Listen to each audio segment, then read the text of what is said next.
Exodus chapter 1. Now these are the names of the children of Israel who came to Egypt. Each man and his household came with Jacob. So now they're going to name them according to their birth mom. All the men: Reuben, Simeon, Levi and Judah, Issachar and Zebulun. They were all birthed by Leah. Then Benjamin, who was birthed by Rachel. Dan and Naphtali, who were birthed by Bilhah.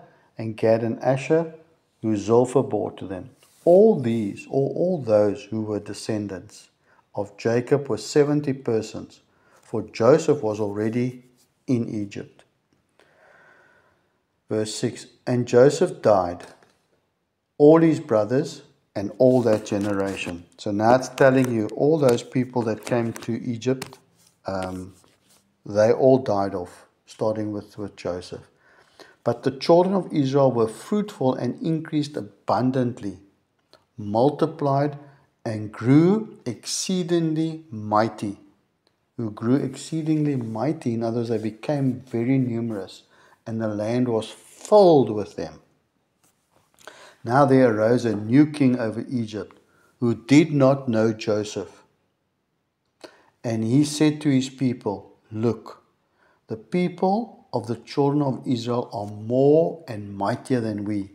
Come, let us dwell shrewdly with them, lest they multiply, and it happen in the event of war that they also join our enemies and fight against us, and so go up out of the land. Therefore they set taskmasters over them to afflict them with their burdens. So now you can see, now they're putting, like jailers over them. And they built for Pharaoh supply cities, Pithom and Ramesses.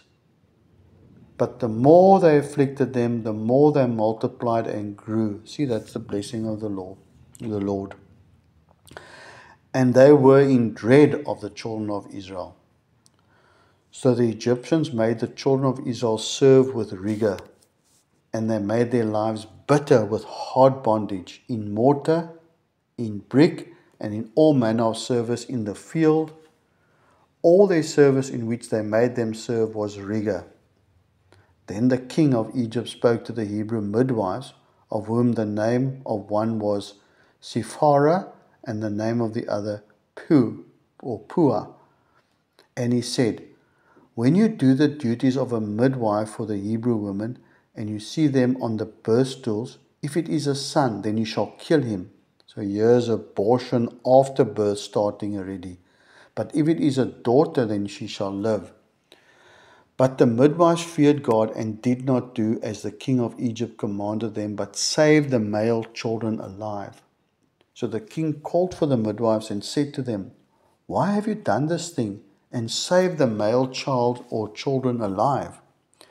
And the midwife said to Pharaoh, because the Hebrew women are not like the Egyptian women, for they are lively and give birth before the midwife comes to them. So they basically lie to preserve life. Verse 20, therefore God dwelt well with the midwives, and the people multiplied and grew very mighty. And so it was, because the midwives fear God, that he provided households for them. So Pharaoh commanded all his people, saying, every son who is born you shall cast into the river, and every daughter you shall save alive. So now he even brings out a decree to murder the boys.